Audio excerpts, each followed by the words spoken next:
Choices, chances, and consequences. The decisions that you make or don't make, they're going to affect your future.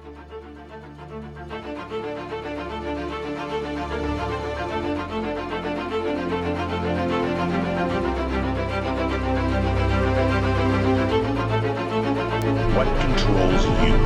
Courage or fear?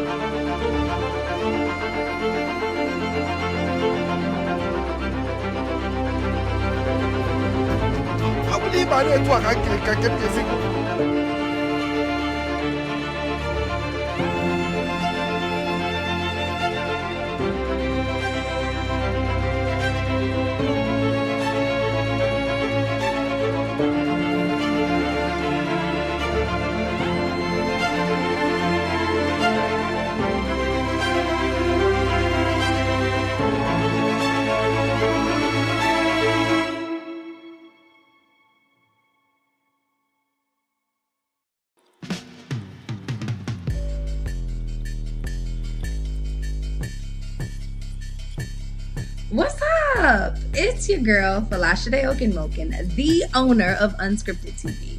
And I'm just here to let you know that we have a new show. And it's called Redefining NOW, where we discuss redefining moments from the past, coming up in the future, while talking to some game-changing movers and shakers making history right now.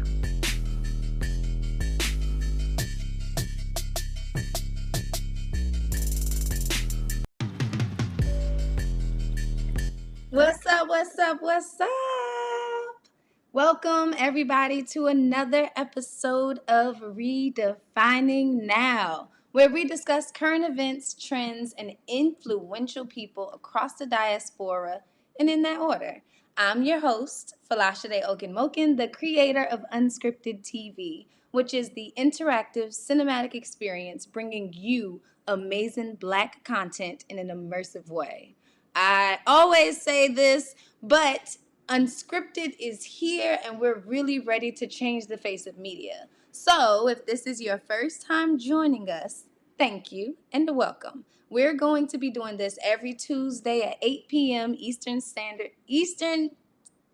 time. And it's live, which means that you're going to catch all of the fumbles and everything that happens with it. But if you're interested in taking part in the show, please feel free to contact me via the email address, which is listed below. If you're viewing this on YouTube or Facebook, head on over to unscripted.tv. That's where you can really get the full experience. There's a live chat. We're going to have like really cool questions. And I just think it's really interactive and you should get the full experience. So meet us over there at unscripted.tv. Now, today is definitely one for the books. Like we literally have a really great show. We'll be talking sports, HBCUs, Black media, and so much more. And we'll also be joined by the infamous Todd Brown, current CEO of The Yard and Urban Edge Networks, which is bringing some game day heat, also known as the HBCU League Pass. Here's a sneak peek of what that looks like.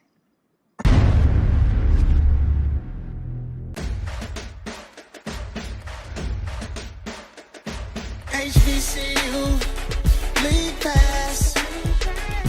Watch your favorite Black colleges. Some of the best players in the land. HBCU League Pass. It's game time. I'm proud and I love my HBCU. HBCU League Pass. Watch your favorite Black colleges. Some of the best players in the land. HBCU League Pass. It's game time. I'm proud and I love my HBCU. All right. So that's just a little sneak peek of what we got coming up and some of the great conversations that we'll be talking about. But before we dig into all of that, it's time for some redefining moments.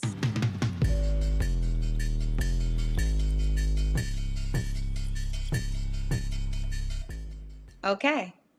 Oh, that's right. I got the little fancy dancy camera up here. So, um, redefining moments is where we discuss moments in time that will affect our community or that already is affecting our community.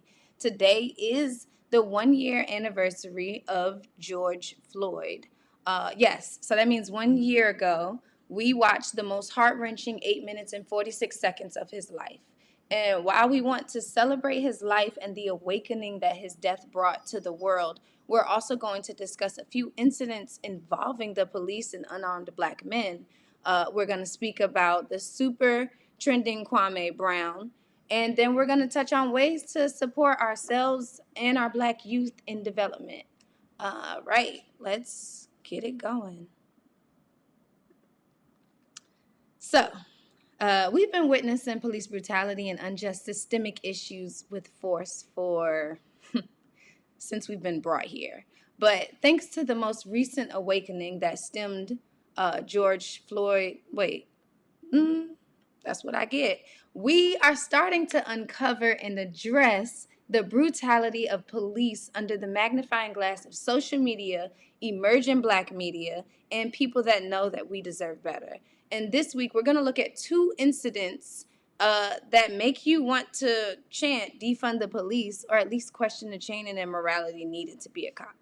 So this first one, I'm going to give you the cliff notes because it's a lot, but I just definitely want you to kind of understand what's been happening and why it's so important that we talk about it. With this first one, on April 6, 2020, cops in Springfield, Illinois pulled over Dartavius Barnes in connection to a recent murder that happened. During the stop, they checked his car and found marijuana, which Barnes informed them of, and which is legal in Illinois.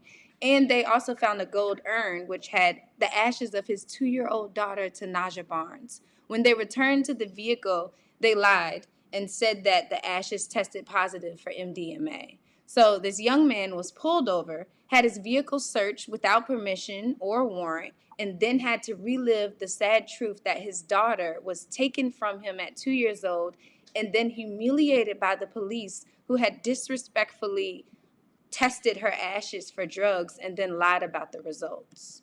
Now, the reason for the death of his child is not necessary for what happened with the police, but I do think that it's kind of important for you to know what happened with his daughter so that you can kind of understand all of the pain that he was enduring.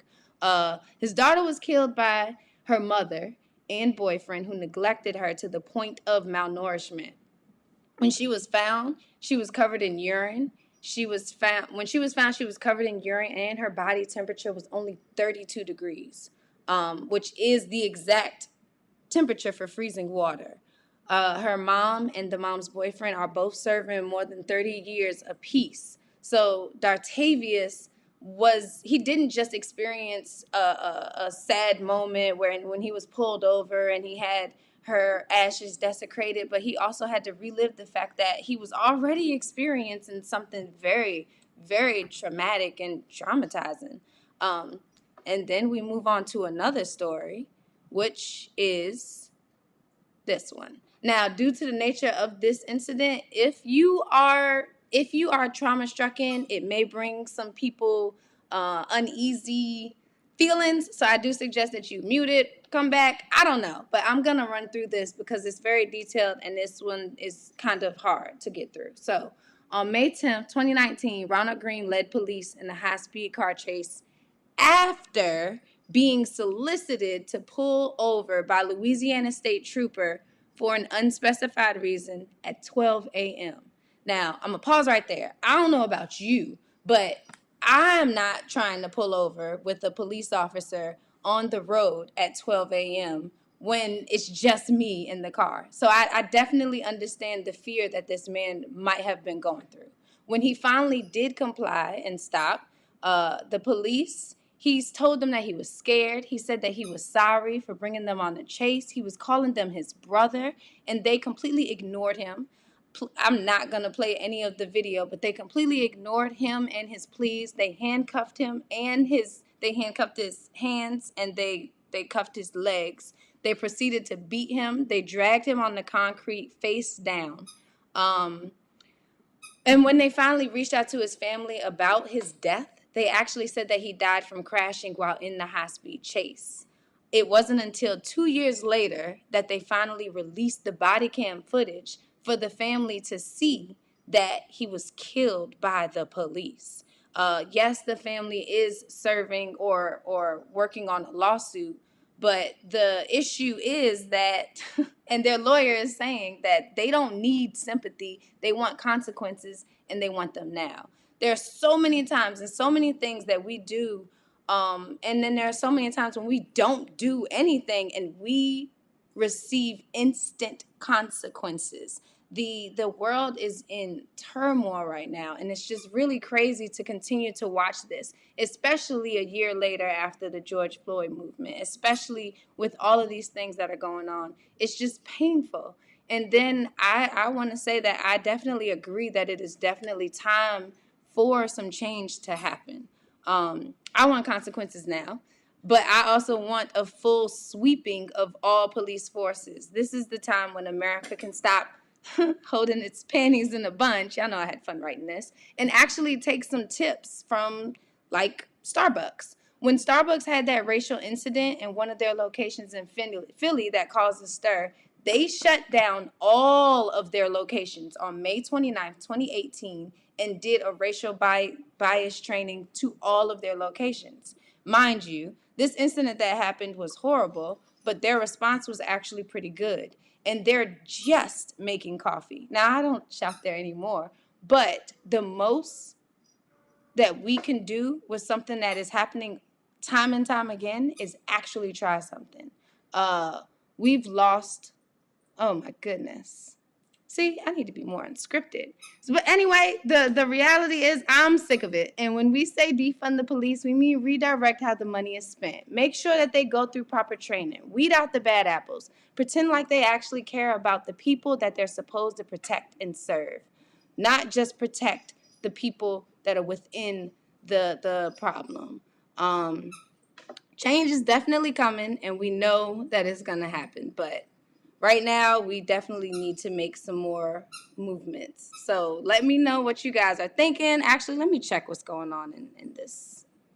Don Lee. Hello, Don Lee. Welcome, and thank you for coming on in. All right. So let's go on to the next piece that we're going to talk about. We're going to talk about Kwame Brown. Now, as if we don't have enough forces against our black men, there's been another trending topic that's happening lately, and it involves quite a few people. So, on Steven Jackson and Matt Barnes' podcast, All the Smoke, they decided to discredit Kwame Brown's basketball career, but made it a bit personal. I think it's easier if you just watch the clip so you can kind of understand what I'm talking about. So, check this out real quick.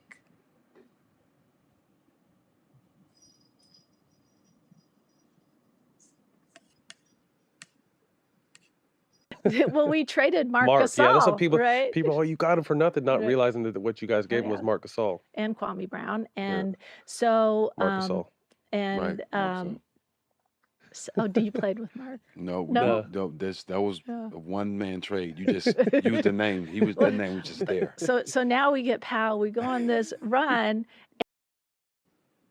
All right. So I hope you heard it. But basically, when they said that, they woke up a sleeping giant. Now, Kwame he was the number one draft pick. He was also vetted by Michael Jordan. So like there's a lot of history around Kwame's existence. I'm not all gonna run down the stats and all of the things that he went through when he was in the league. But what I will say is they definitely poked the wrong bear, and Kwame woke up and he started speaking out about everything. He really wanted all the smoke, pun intended, and brought us piping hot tea. Now, I don't like drama, and men claim that they don't like drama either. But this man's views went crazy because he didn't just respond to what they were saying. He didn't just respond to people being bullies. He did a lot more. He started talking about things that are issues in the community. He started talking about how Black-owned media needs to be more present. He started talking about how some of the faces in media are working to tear Black men down. Like he really actually says some insightful messages. Now I couldn't pull up a clip because he also uses a lot of profanity, but he really does have some points in there, and I do suggest that some people go check it out.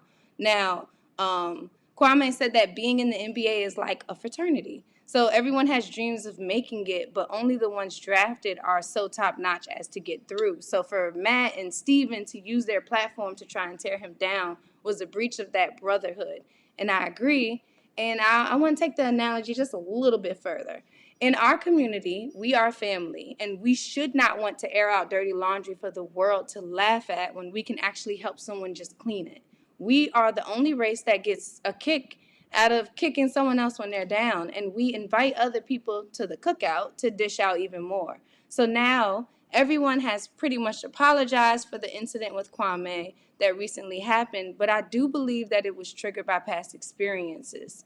Now, I'm not sure if he's going to accept their apologies or where that's going to move forward, but I will say that I'm glad that now we're going to have more conversations about Black media and more conversations about what can happen to our Black men when they are being put into positions that may hurt them.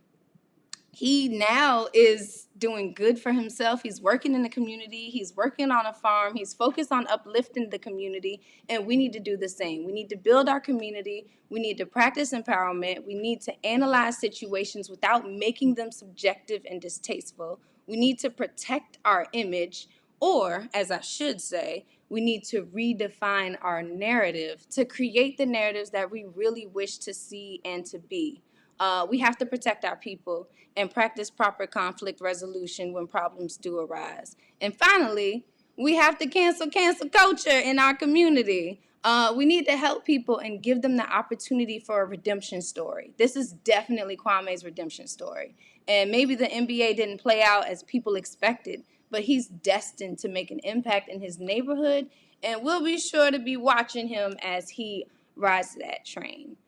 Now that we've made it through those redefining moments, and I hope you got some information from it, or that you can share more with me so that we can continue to look into these situations, I definitely want to take it to continuing uplifting the Black community.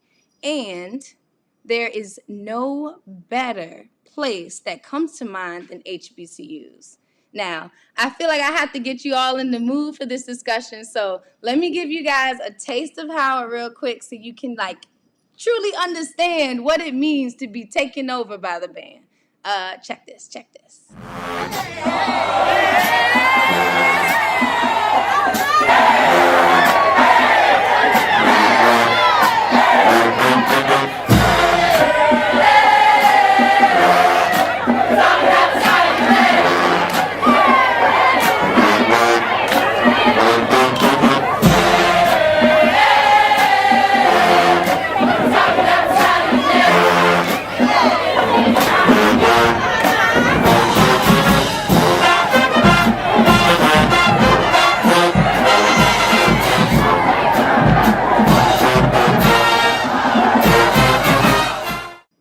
Okay, I had to do it, y'all. Y'all know I love some Howard, and y'all know I love the band. So I just wanted to give you all a little taste of some HBCU love. And basically, there's nothing like a game day. The music, the outfits, the great vibes, and with COVID, homecoming was canceled, so we missed out on all of that necessary energy. There hasn't been a way to watch HBCU games until now. HBCU League Pass is the new streaming network here to bring the home team to your living room. It's a great way to support our schools, continue our culture, and incentivize our athletes with support to be great. This is launching on all major streaming platforms on June 1st, next Tuesday. And here to discuss more on the importance of Black media and the HBCU League Pass is a very notable man, one of my trusted advisors, the CEO and founder of The Yard, a private equity strategy consultancy. He also served as the CEO of The Griot, a former division of NBC News and the largest online media company geared toward African American audiences. He's held board level positions at Johnson Publishing Company, where he increased the digital footprint of Ebony, Jet, and Fashion Fair magazine, rolling out technology to increase reader engagement. Pretty much, he's an expert in the development and implementation of corporate strategy and cultural transformation initiatives, management operations, and of course, technology disruption.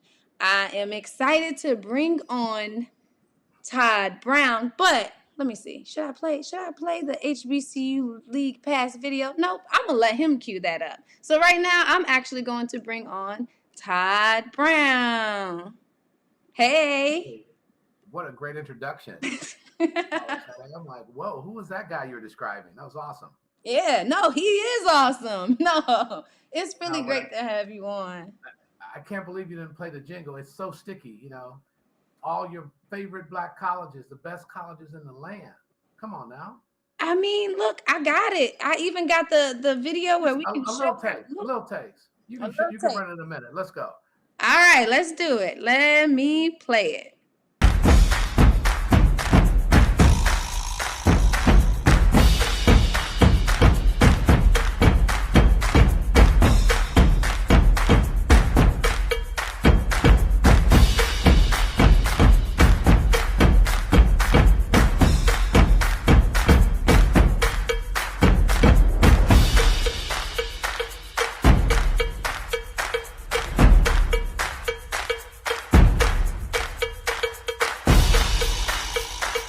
HBCU League Pass.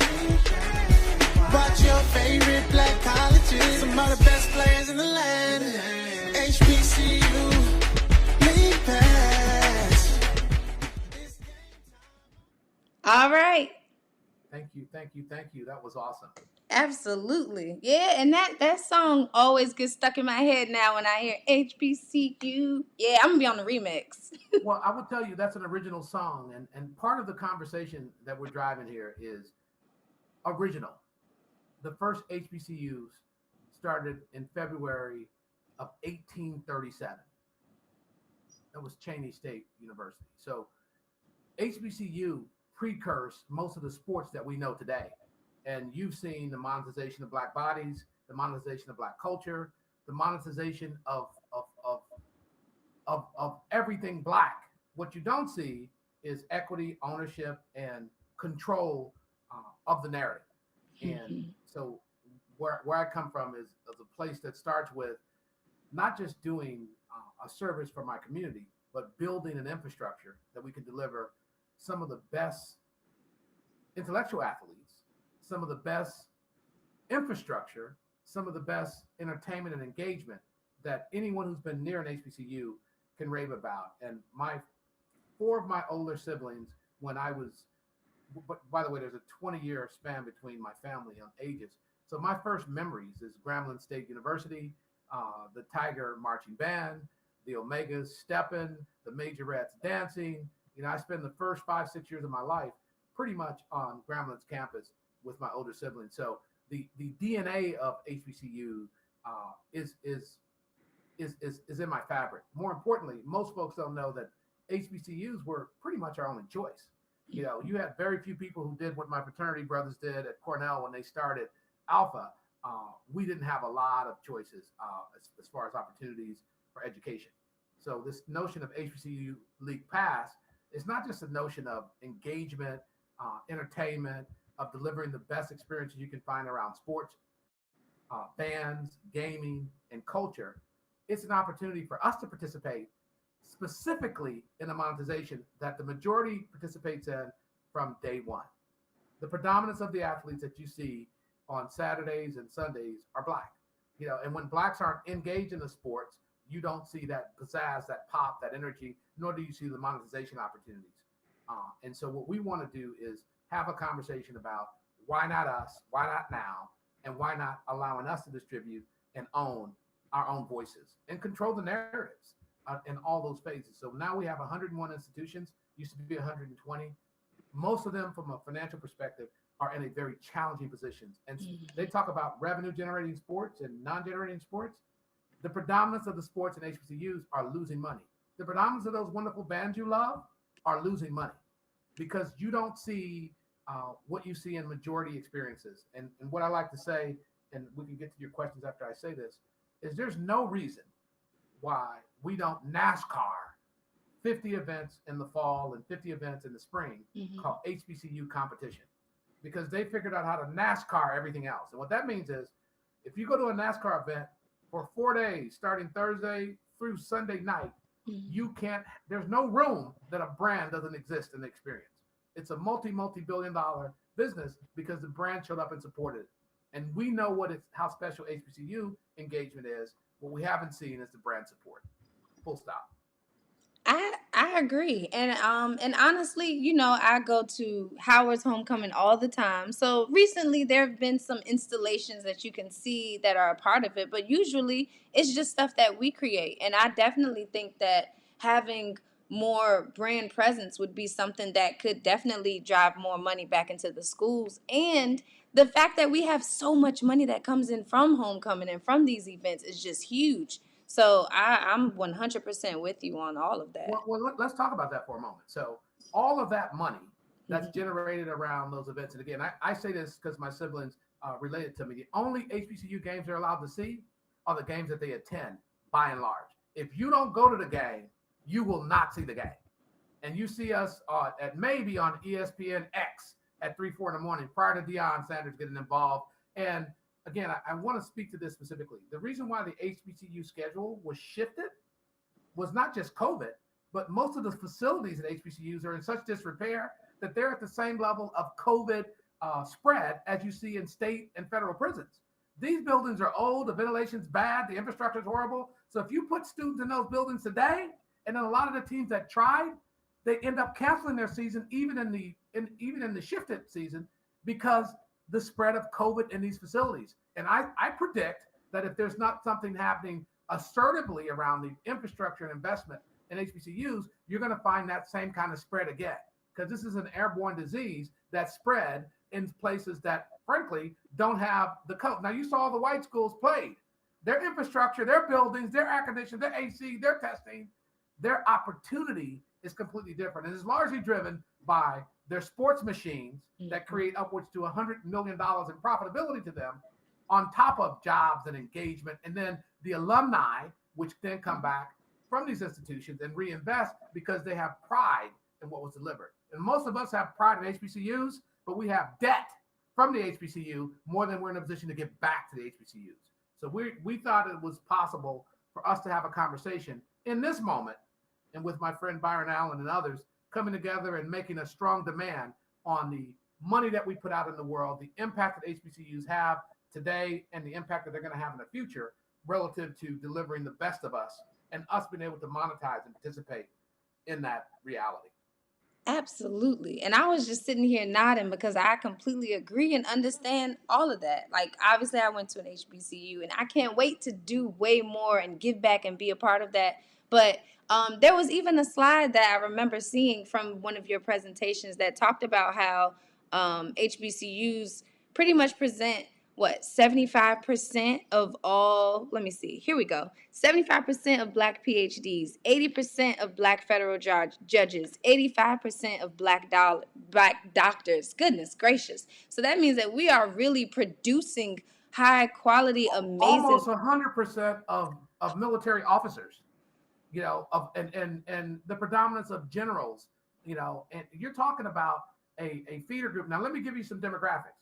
There's 297,000 or so Black, I'm not even Black, because there's a lot of HBCUs that don't have Black people in it, but HBCU students. And there's 1.25 Blacks attending white institutions. And the numbers of graduates and the numbers of degreed professionals that come out, even in that small number, HBCUs are producing more. So they're in control of the Black intelligent class, and especially the ones that ends up matriculating and leading. And if you're not investing in that education with only dead instruments, and let's be blunt, the predominance of the revenue that comes from HBCUs come from state or federal dollars. And so if you can produce something, HBCU League Pass, that monetizes what is the lifeblood of our natural talents, both music, entertainment, engagement, culture, which is being tapped, then you're tapping into what I call Africa. You're tapping into all those pools of resources and doing it in a powerful way. Now, let's not be naive. There's a whole bunch of people that are exploiting Africa. There's a whole bunch of people exploiting HBCUs. Some of them are working at the HBCUs. Some folks are in really bad structured deals around monetizing their content, their sports, their brands. And some people will make an announcement tomorrow that XYZ Beverage did a deal with XYZ Conference. And we find out that that's hundreds of thousands of dollars. And we see individual deals from the same beverage companies that are at multiple $1 million at white institutions individually. So you're seeing folks drinking 30, 40% more of the beverage at HBCU, and you're seeing the white school who drink beer, by the way, on Saturdays at their games. They can't even hear they're so wasted, they can't even hear the band, but they're not wasted on colas. They're wasted on beer. And we're drinking, and yet we don't see the recompense come back. And nor do we see our coaches sponsored at $200,000 per coach and a full outfit of all the apparel. Nor do we see the emergence of our talent moving in that direction. But I'm very excited because now with the transfer rule, Sade, folks are now realizing that if you recruit 100 black men to go to Alabama, 20 of them are going to get to play. 100 of them, athletic life is over, and they're not graduating. The graduating rate for athletes at the mainstream and NCAA is in the single digits. So if we have an opportunity to transfer all that talent back home, get the facilities in position where they can actually develop themselves, infuse talent that went to the NFL, and a lot of that NFL talent, and people don't know this, Deion Sanders didn't get his degree from Florida State. He got his degree from Tougaloo College last year. He got it a couple years. So you're talking about all this talent, which is being monetized and used by mainstream institutions, and then they're now finding their way back to the HBCU campuses. But in order to coach at the college level, you have to have a 4-year degree. They got to go find one of those. Where do they go? Back to the black colleges. So you're seeing a lot of us coming home, and we're coming home for a reason, because home is where you grow. Home is where, as Kwame Brown said, you get some of that mama's cooking. And that mama's cooking is going to be delivered for us, by us, and monetized. And so we're in a position right now where we're streaming. We're having very real conversations with how to monetize and move forward with HBCU League Pass, with brands. Because at the end of the day, you can announce that you have a platform, but a platform is simply saying, I'm going to deliver an audience. I'm going to make money from subscriptions, or I'm going to make money from advertising. I'm going to entertain and engage those folks. I'm understanding analytics around it that allows me to be in a competitive conversation for the dollars that are funding and seeking this audience. So we want to have all those elements in place. It's not a casual conversation we're having about HBCU League Pass or Urban Edge Networks. We're having a conversation about controlling and owning our narrative, of owning the factory that produces culture that we're calling America, and transporting it globally. Except this time, these slaves are going to participate with it and not be enslaved to the minimalist business model that is actually aimed at us. And so my walk is, how do we engage these folks? How do we have real conversations? And then how do we reteach those who have been surviving on Hunger Games, to borrow phraseology, for scraps and peanuts, to be participating into a product and develop a product which is about us, but it's not for us. Because those are black bodies in the NFL. Those are black bodies in the NBA.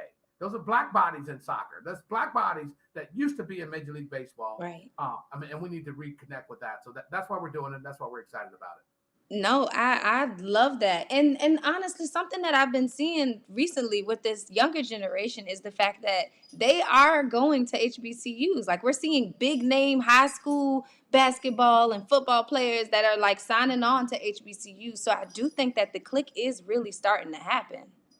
Well, I think part of that is now with the new uncoupling of the slave rules that were in place for NCAA athletes when they sign, which means you can't make no money, you can't have a job, you can't transfer. So now that you're being unlocked, if you are one of those 100 that signed up for Alabama and you were the best in the world and you no longer get to play, you can now transfer to Howard and you can actually do local advertising. You can make money while you're there and you can start. And oh, by the way, you can graduate and you can engage with your people. Yeah. And they don't have to worry about the good hair or not. You're in a position where you are delivering value because all our hair is good and it's for us and by us. And so I think that the world is shifting, but the big important thing, and I know you're going to get to it, is that there's been a demand on the world. Byron Allen, who filed the lawsuit for first distribution, because you could only do what you and I are doing on a cable network before. Now you can do it because of the democratization of technology. You can do it across multiple platforms, generate an audience, have a conversation, provide user-driven input for content, and be in a position where you can make money and own your own platform. Well, Byron says that first distribution is good, but if advertising, which is the other part of the business model, doesn't show up, game over. So when we saw the deficit between mainstream advertising, and people say it's 170 billion, some people say it's 250 billion, but we know no matter what they say, blacks only get 100 million. That's 0.005% of the total advertising budget. And you can't do that by mistake. You can't by mistake end up not spending any money with black people. Now, I experienced it at Ebony and Jet. I experienced it at the Griot. I've seen the emergence of that with HBCU League Pass. And Byron actually filed a pretty significant lawsuit last week against McDonald's. And he highlighted why this is so. And McDonald's is not the only problem. But it's interesting, and I just wanted to say this out loud.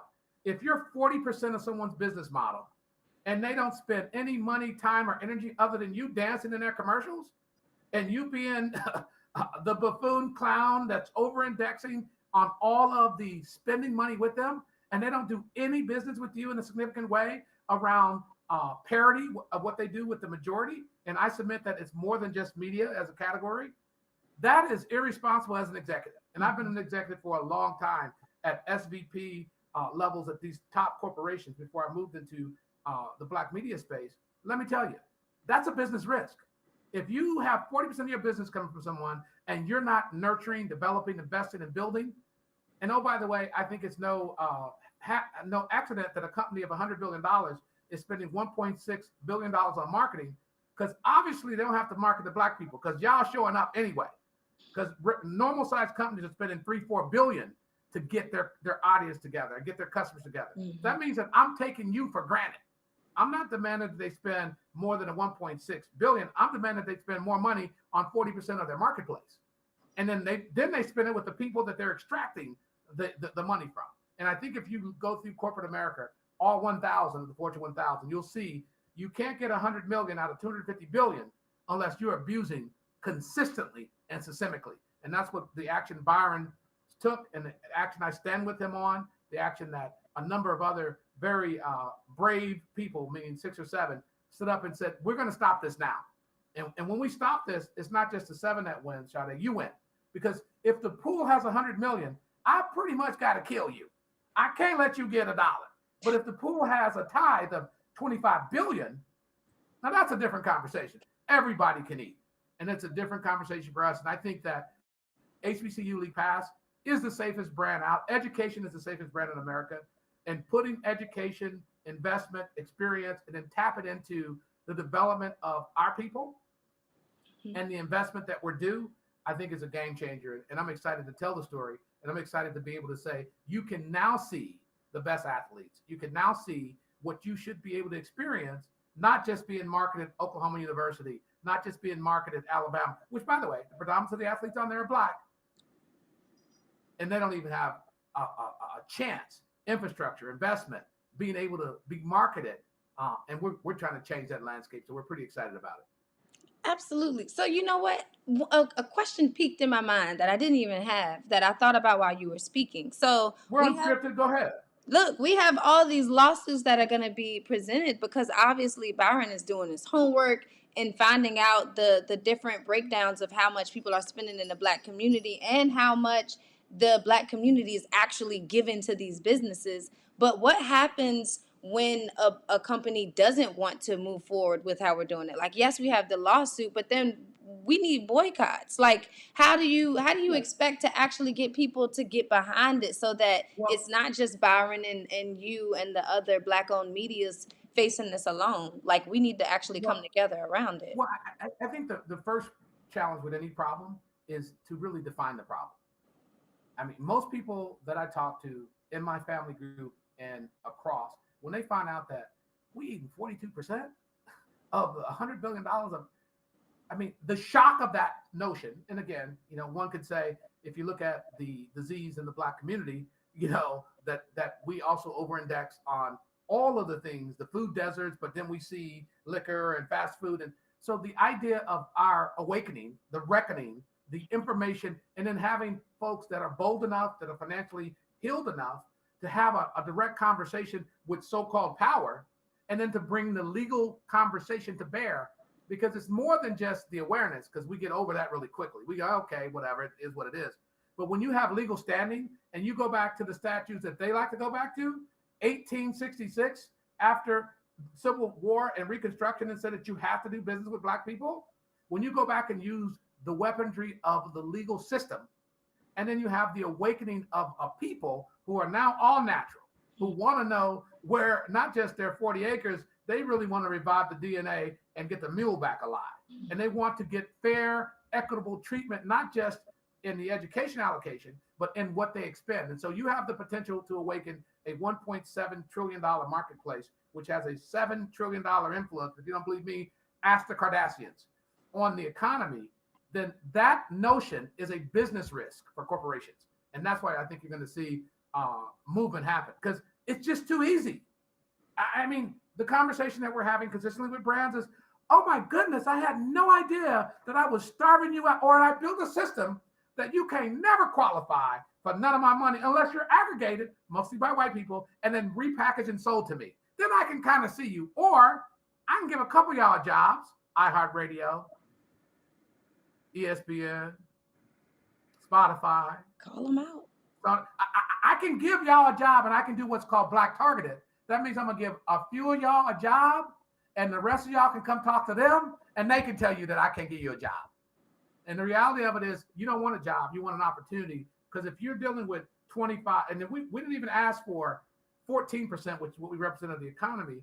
We asked for a tithe and we asked for a sustained tied to us over 10 years, and give us an opportunity to try some stuff. Clubhouse is trying some stuff. Facebook tried some stuff. Okay? Quibi tried some stuff. Refinery 29 tried some stuff. And they tried some stuff without a business model in a crowded space, and they were supported, and they had the benefit of not just the doubt, but the investment. And so what we're talking about is breaking the fundamental lie that y'all just ain't good at this unless you are doing it with me under my brand and own it. And so I think the notion of boycott, the notion of us withholding our dollars from people that don't support us, it's real. Because, by the way, as I said in a conversation about General Motors and other people, I don't know nobody singing the song, I love my GM car. They're commodities. There's a lot of these things we don't have to do. And until we start seeing ourselves in the picture, and we have value partners that are very excited about, oh my God, they're discovering the Negro. And as they discover us, we want the economics to flow. Because when the economics flow, the numbers that you talked about of what our output is from HBCUs is going to be exponentially greater. You're seeing lawsuits in Maryland. You're seeing lawsuits in Tennessee. You're going to see more lawsuits where states have not given adequate dollars to HBCUs versus the allocation they've given to majority schools. And that is absolutely a crime that they've been comfortable with. And you're going to see us talking about that in a big way, because a lot of the challenge that we have at HBCUs is fundamental resources for not just paying the professors, but the institutional infrastructure, Right. the ability to make them as attractive as they're supposed to be, so that learning environment is not we're feeding fish and loaves and creating miracles. We don't want no miracle. We just want the exact same thing your babies want, Right. and an opportunity to develop, grow, and to see the best of us come through in a powerful way and not leave so debt-ridden that we can't reinvest back in the institutions. Right. Gosh, look, I wanna drop a mic because I'm with you. You know, like I went to Howard. I feel everything that you're saying. Sometimes the struggle and what we went through was a part of, well, you ain't do it if you ain't get through that. And I don't think that we need That's to be horrible. going through it. I That's agree. horrible. But That's that's been a mindset. That's been something that's kind of made us strong. And No, but I don't like that because, like I said, my brother led a protest at Grambling in 1965 against Eddie Robinson, which was producing a factory of HBCU athletes. The first people that crossed the line and became the bedrock of the NFL used to be a factory called Grambling Tigers Football, and they did so many special things with the training, the cafeteria, the door. They did everything for the athletes because they were supporting this slave ship of muscle, powerful people. And my brother just got out of the military. He was president of his freshman class. He was like, this is not just wrong, it's crazy. Why are we in these decrepit, broken down, torn up facilities? And so at the end of that, he was banished from ever stepping on Grambling University again. He was in Jet Magazine. He ended up getting a full scholarship to UCLA from Ralph Bunche because they felt he was going to be another civil rights leader. But his notion was, you know how to do this. And then when you can go directly and skip Grambling and go get them right at the white schools, guess what? Then the whole university is in the same place where he was screaming that it was in disrepair at the institutional level. And you're seeing that consistently. So we're trying to ask for a repatriation back into these institutions in a way that's producing the best of us. You cannot have this many ROTC at HBCUs producing this many officers, and the ROTC doesn't run any advertising with Black media that's supporting HBCUs. They're not investing in a material way. They're just harvesting like we do all of the resources on the African continent. So I'm very passionate about this because we don't talk about it. We wear it as a badge of courage. We got through Langston University. I know it was raggedy. I know shit wasn't working. Air conditioning was hot. It was too hot. As Master P says, he visited his friend at Southern and they didn't have any air conditioning in the dorm. That's why he didn't go there. He went to another school. Yeah. Now, I'm glad that the brothers matriculated, but in the South, without air conditioning, you're not going to get many athletes coming to your institution. Right. If they sweated at home, they got to come to school and sweat. I'll stop now. No, listen, I'm gonna plug it because everybody who went to Howard, especially before my year, old Howard, like we had Drew Hall didn't have no AC. We had places that didn't have no elevators. There were places, but now they do have AC, especially like there were certain dorms that I was trying to pick out the specific ones, but there were certain dorms where there were 3 girls in one room because they had AC, and then the ones that just had two beds were the ones that didn't have AC. It was crazy. And by the way, Howard is the best of the best. I'm talking about number. I'm not talking about Morehouse, Spelman, Howard. There's 101. Yeah. Okay. You know, my kids went to a high school, which is the highest generating revenue for any high school in sports in the country, South Lake Carroll. They have more resources than South Lake Carroll. The billboard is sponsored by Exxon. The stadium has naming rights. The field got brands on it. But I mean, the State Farm sponsors the scoreboard. So we know how to do this. Mm-hmm. We do. But we somehow have made HBCU and the power that it has a badge of courage because we know how to get by with less.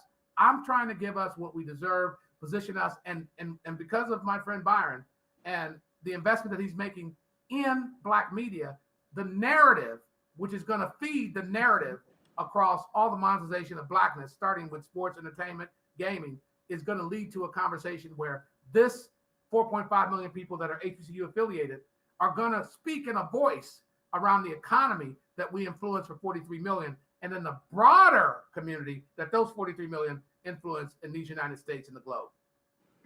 Absolutely. And that's really why I love exactly what you're doing. Everything that you're saying is about Black-owned media and redefining the narrative and controlling the image that's being put out there of us and for us, and making sure that we're able to to not only control our image, but also to control the money that we put out from the culture that we create. So I'm just, I mean, that's like the biggest thing. And then, I support it because I am. Well, Shauna, do you know that most of the bands at HBCUs are doing covers that they have to pay for? The music that they're doing, they're not. So our vision is that's why we wrote the song HBCU League Pass. Right. We wrote our song, and the bands are going to start performing our songs because these should be factories of innovation and creativity, as opposed to being an expense where we are covering people's music, we're paying. So we have to say, if this is a factory for Black culture, if this is delivering all the best of us, then let's make sure the business models. Now I'm almost done. I'm gonna be quiet after I say this. Let's make sure the business models are requisite, because we can go live right now on all of our business models without getting signed by The Rock, who is owned by somebody that's not a rock, that's not from our rock. We can do it, and we can be a production company, not for producing people that go into the mill and then become exceptional and examples, but we can become a factory that produces legitimate talent, that understands ownership, equity, the business model, and to do what you do. And then we can become an investment grade opportunity where when you're launching Unscripted, you're not doing it by the skin of your chinny chin chin. That's a great concept, a great notion. And if you were from another community, I'd be glad to give you $10 million and call you Clubhouse and get everybody to experiment on it, and then we'll figure out something later. By the way, it's not worth $2 billion, and your concept is stronger. Have you gotten $10 million? No. From Andreessen Horowitz? And we were on Clubhouse at the beginning before it got $10 million. Did Kevin Hart tweet out Unscripted? Nope. All his fans? Did he get on there and talk? Did he come on your channel and have a conversation? Not yet. Okay. So we have to change the acculturation and the dialogue. But again, if Kevin Hart says, okay, I love what you're doing, it's awesome, I'm going to invest in it, and I'm going to bring my 100 million followers. Right. Tomorrow, the economics change. So we got to make it safe for all of the conversation, all of the monetization of entertainment, sports, gaming, engagement. And we have to do it in such a way that it's simple, but it starts with us understanding the value, having a legitimate value proposition, and then driving that back to the people who spend the most money. Right. We spend the most and then borrow the rest. We spend the most and we consume the most media. And we do. We consume the most media. Obviously, we consume the most of these things that they're advertising to other people. Like we are consumers. We're the most aspirational and inspirational people on the planet. And I love us. I just want to shift the conversation from suffrage, trauma, someone else controlling the narrative, to us unlocking the potential vibranium that's in our Africa, that's already institutionally set up, and force a conversation about the business model. That's why we do Urban Edge Networks. That's why we love HBCU League Pass. And I always say this. People say, well, how are you going to do this, Todd? Well, I remember when ESPN launched, and I love to say this. ESPN launched, it was two white boys in the backyard playing catch. They didn't have NFL rights. They didn't have golf. They didn't have basketball. They didn't have Stephen A. from Winston-Salem. They had two white boys covering high school sports. Then they said, okay, we're going to cover some St. John's games. And then it started picking up. They got the Big East. So brand building, rights, distributing and building. But when I talk to my people and when I talk to white brands, it's like, call me when you get to ESPN level. Yeah. And I didn't get $2 billion worth of capital to play with, like Quibi. I didn't get $150 million worth of. So we're shifting this conversation to say, let's invite creatives, let's invite conversation, but let's invite capital, and let's let us understand how this process works so we can build together and own something, grow something, and have a delivery mechanism, not just for us, but for the people that are going to follow us. See, we're going to have another conversation because you've been dropping so many gems and it's so important. But one of the things that we didn't really get to talk about is the fact that you have HBCU League Pass launching on June 1st. Like, we need to let people know how they can be I'm already out on Roku TV. We're going to be launching across all platforms. What we're set up to do is not just June 1st, but we're going to be dropping all through the month of June. And again, people don't remember. Clubhouse launched and was in beta for damn near 6 months with just iOS. And every time we got on there, it fell off. People are like, but we're very forgiving of majority platforms. But for Black platforms, they're like, why aren't you ESPN yet? The process of launching and developing and securing both creative rights and distributing this is just that. And we're asking through our assault on the advertising institution an ability for them to forward invest in our brands and in our potential and in our opportunity. And we're excited because our aim is to improve the infrastructure, baseball fields, locker room. By the way, imagine if your locker room is branded, sponsored by XYZ.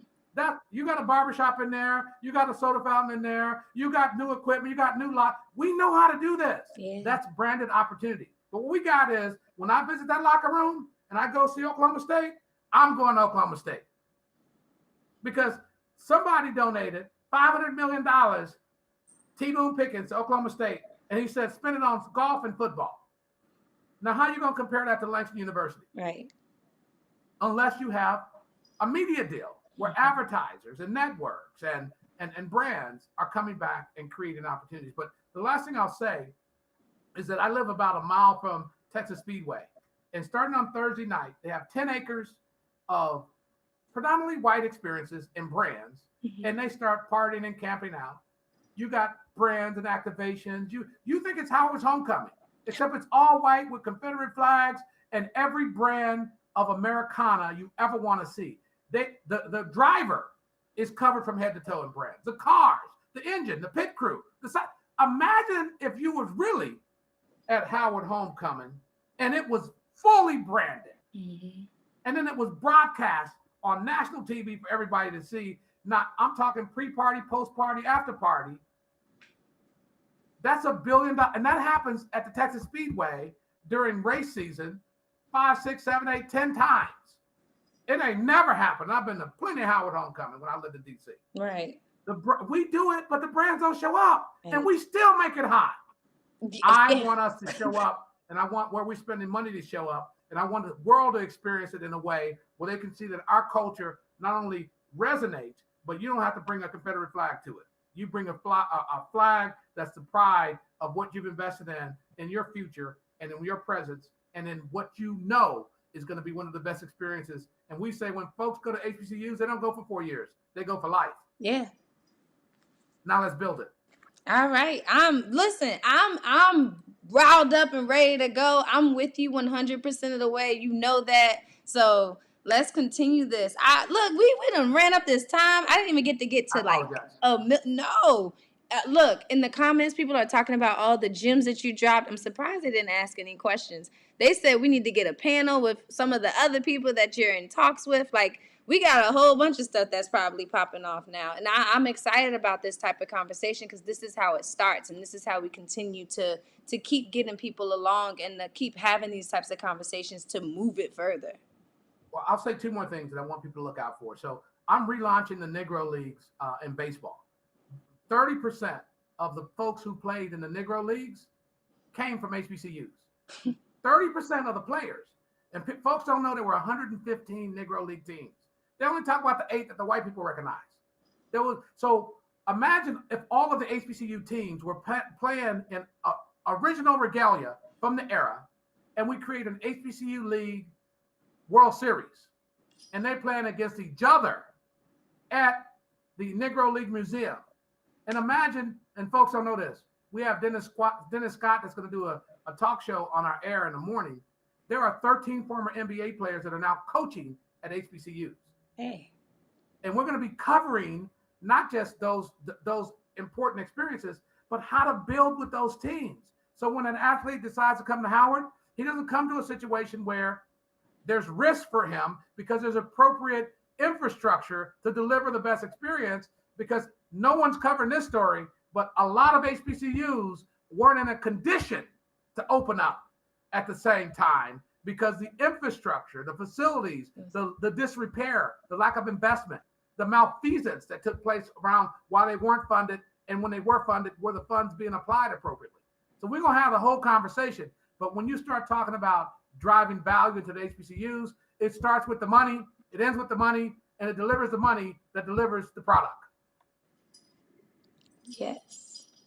Look, you done hit all the nails on the head. It is 9:00, which means that we have to end this thing. Thank you so much for dropping all those gems. Everybody, you heard them. Go download HBCU League Pass on Roku right now, but then also make sure that you invest in this new change that we are bringing about, especially with Black-owned media. I'm excited for you. I appreciate you.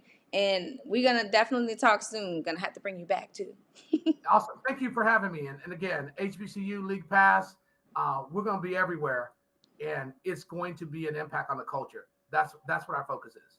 Absolutely. Well, I appreciate you, and I will see you later. Thank you so much.